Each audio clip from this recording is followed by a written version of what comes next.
Optimizers Unlimited presents Episode 28. Hold True, told by Bryan Orton. Welcome. This video deals with personal convictions and what do you do when those seem to be at odds with maybe your employer, your state, or in this case, the country. How do you balance those out? It's easy to have it be an either or situation, but a better way, a higher way, is to have it be an and situation, to replace the word or with and. So rather than having health or happiness, why not have health and happiness? And in this story, one person finds a way how to stay true to their convictions, but also honor the country at large. Enjoy. Stand up for what you believe in, even if it means standing alone. Andy Biersack. On April 1st, 1942, Desmond Doss joined the United States Army in World War II. When Pearl Harbor was attacked, he was working at the Newport News Naval shipyard and could have requested a deferment, but he wanted to do more for his country.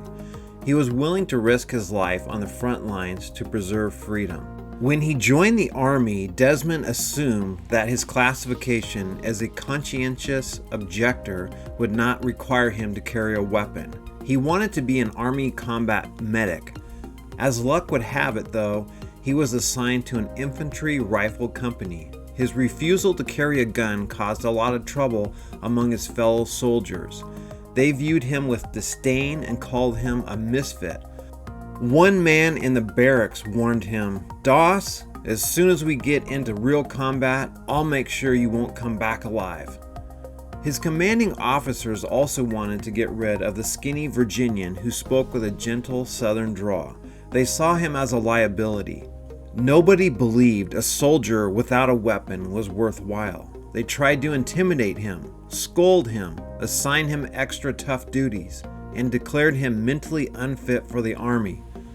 Then they attempted to court-martial him for refusing a direct order to carry a gun. But they failed to find a way to toss him out, and he refused to leave. He believed his duty was to obey God and serve his country, but it had to be in that order. His unwavering convictions and faith were most important to him. Desmond had been raised Christian with a strong belief in the Bible. He honored the 10 Commandments to include "Thou shalt not kill." There was another commandment that Desmond took just as seriously: weekly church attendance on the 7th day. The Army was exasperated to discover that yet another personal requirement beyond not using a weapon. This meant 2 strikes against him. His fellow soldiers saw this Bible-reading Puritan as being totally out of sync with the rest of the Army. So they ostracized him, bullied him, called him awful names, and cursed him. His commanding officers also made his life difficult. Things began turning around when the men discovered that this quiet, unassuming medic had a way to heal the blisters on their march-weary feet. If someone fainted from heat stroke, this medic was at his side, offering his own canteen. Desmond never held a grudge. With kindness and gentle courtesy, he treated those who had mistreated him.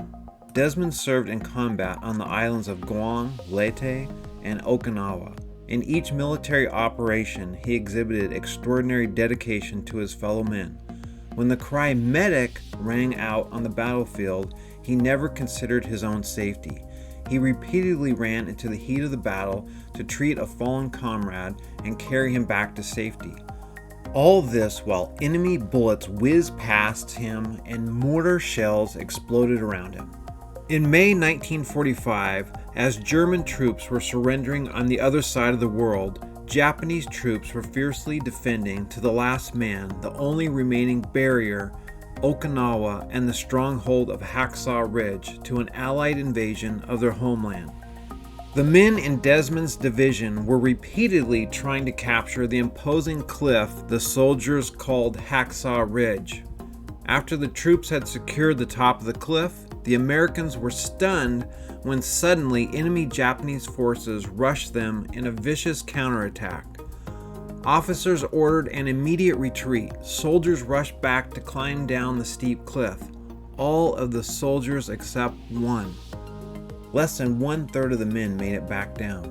The rest lay wounded and scattered across enemy soil, abandoned and left for dead if they weren't already.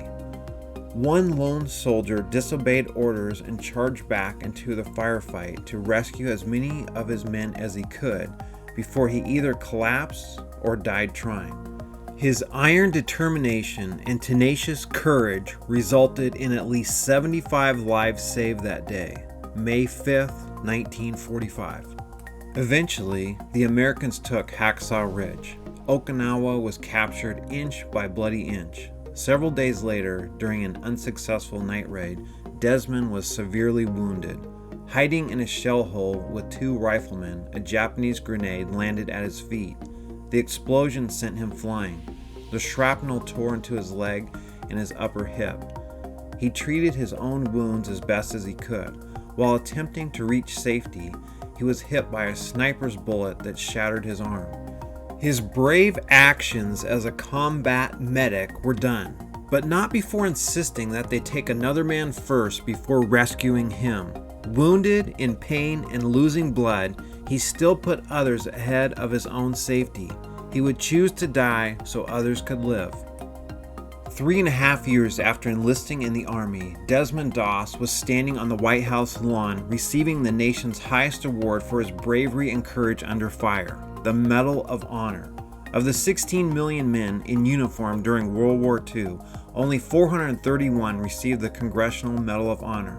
President Harry S. Truman warmly shook the hand of Corporal Desmond Doss and then held it the entire time his citation was read aloud to those gathered outside the White House lawn on October 12, 1945.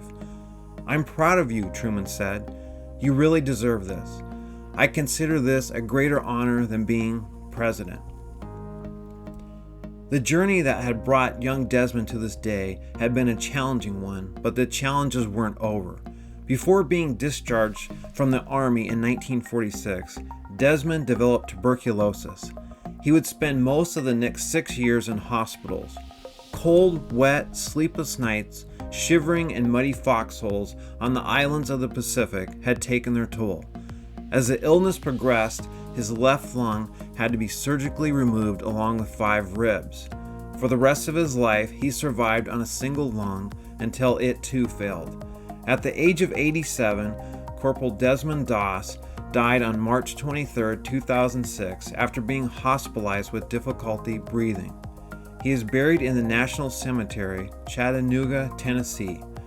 We owe a debt of gratitude to him for his service to this country and for holding true to his convictions. Being different isn't a bad thing. It means you're brave enough to be yourself. J.K. Rowling. Hey, if you could help me out by liking this video, writing a comment, sharing with others, and most of all, subscribing for more videos like this. Thank you very much.